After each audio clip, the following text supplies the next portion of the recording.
You know, for thousands of years, we've told stories about gods coming down from the sky. In ancient Sumer, the very cradle of our civilization, they were called the Anunnaki, an incredibly powerful group of deities who literally shaped the world and supposedly created humanity itself. But what if those stories weren't just stories? What if they were history, just completely misunderstood by our ancestors? Today, we are diving deep into a theory that asks a really provocative question. Were the Anunnaki gods, or were they something way more tangible? Interstellar travelers, advanced engineers who came to Earth on a mission that would change not just our planet, but our very DNA forever. Okay, before we dive off the deep end, let's just ground ourselves with this idea from Aristotle. The theory we're about to explore is, to put it mildly, controversial. It sits way outside the bounds of mainstream history and science. But our goal here isn't to convince you one way or the other. It's to explore the narrative, to really understand its claims, its internal logic, and the evidence people use to support it, as well as the evidence used to tear it down. We're just going to entertain the thought, look at it from all sides, and then you can draw your own conclusions. So here's our game plan for today. First up, we'll tackle the central claim. Were the Anunnaki gods or were they astronauts? We're going to dig into the one translation that started this whole firestorm. Then we'll explore the incredible narrative of a planet in peril, the dramatic reason these beings supposedly came to Earth in the first place. After that, we get to the theory's most audacious idea, that humanity was made, not born. And finally, we're going to put it all under the microscope, weighing the claims against mainstream science and archaeology to ask the big question, is this all myth, is it pseudoscience, or is there a hidden truth buried in there somewhere? All right, so this whole story really kicks off with the work of an author named Zecharia Sitchin. Now, Sitchin proposed a truly radical idea. He said that ancient Sumerian myths, like the famous Epic of Gilgamesh, were not just allegories or religious fairy tales. He argued that we should be reading them as literal, historical, and scientific documents. In his mind, the Sumerians weren't just describing gods in the sky, they were recording, with the best language they had, the actions of highly advanced extraterrestrial visitors who they simply perceived as divine. And believe it or not, the entire theory really hinges on this single crucial translation.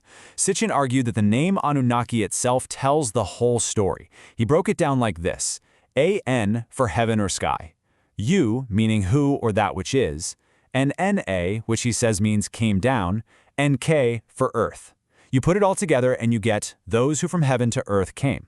Now, if he's right, then the Sumerians themselves were telling us in plain language that their gods were quite literally visitors from another world. And right here, you can see the massive canyon that opens up between these two interpretations. On one side, you have Sitchin's translation, which describes a literal journey.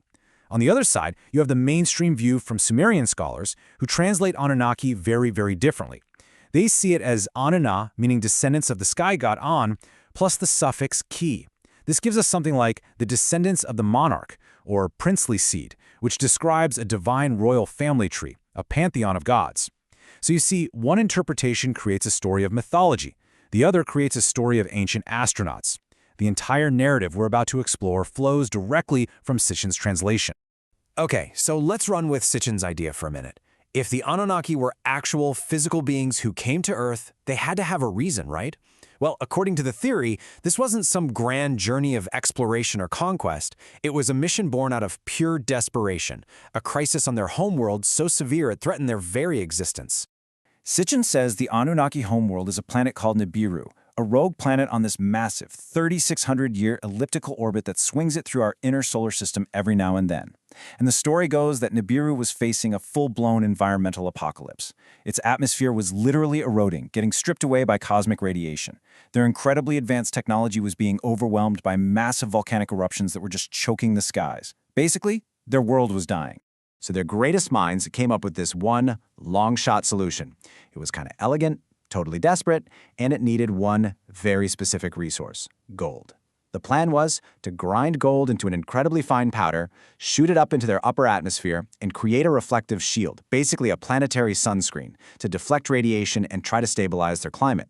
And this provides a key motive. Why would these super advanced beings travel across the solar system from metal that to early humans was soft, useless for tools, and just kind of pretty? Well, for the Anunnaki, it was the key to survival.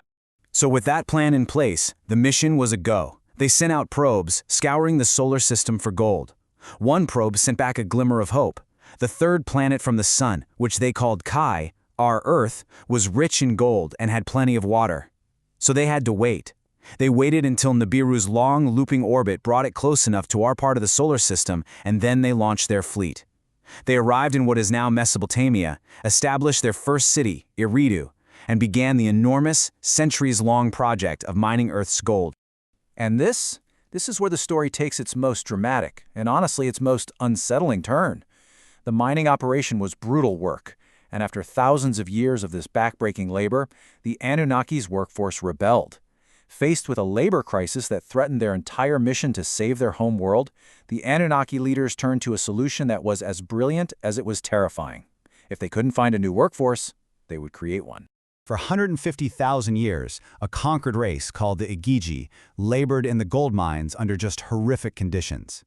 Finally, they'd had enough. They revolted, turning their tools into weapons and bringing the entire gold operation to a grinding halt. Now, one Anunnaki leader, Enlil, he wanted to just execute all the rebels. But his brother Enki, who happened to be a master geneticist, proposed another way. He would create a brand new, more compliant slave race. He took a primitive hominid that was already evolving on Earth, maybe Homo erectus, and combined its DNA with that of the Anunnaki themselves.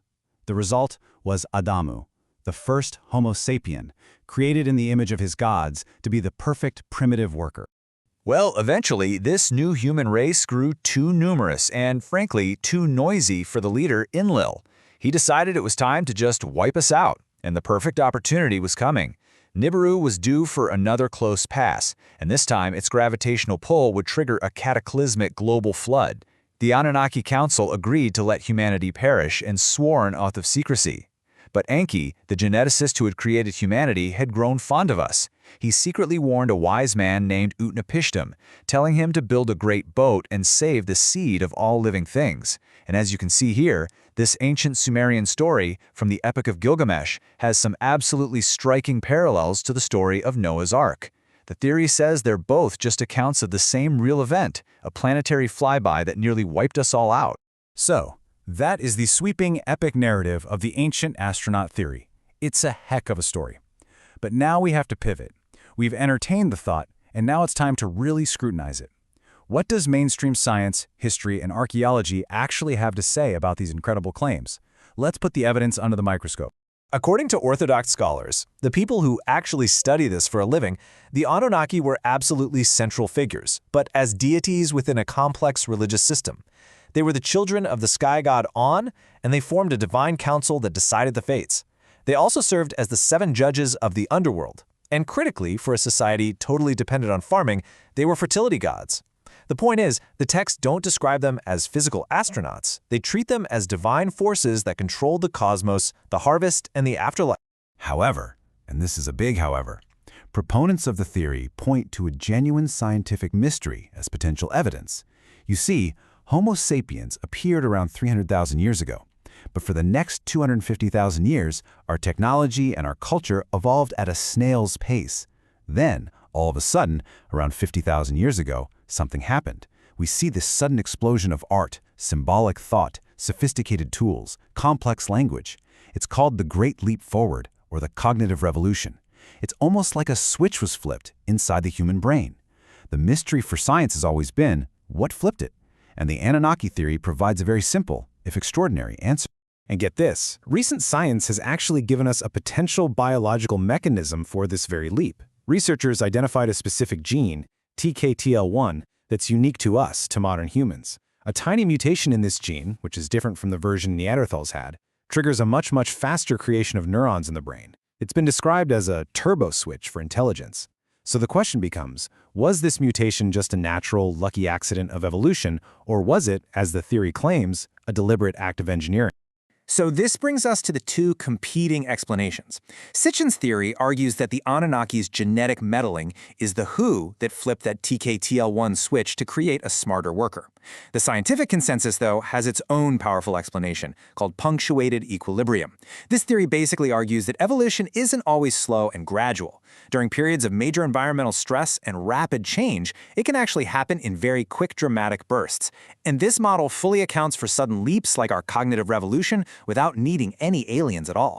And when we really start to drill down into the specific claims of Sitchin's narrative, they start to fall apart under scrutiny.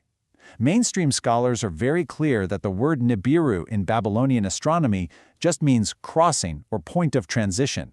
It usually refers to a solstice or maybe the planet Jupiter, not some undiscovered 12th planet. And while Sumerians definitely valued gold, not a single one of their texts mentions anything about a mission to mine it to repair another planet's atmosphere. And finally, and this is probably the biggest one, astronomers have shown that the orbit Sitchin described for Nibiru is just gravitationally impossible in our solar system.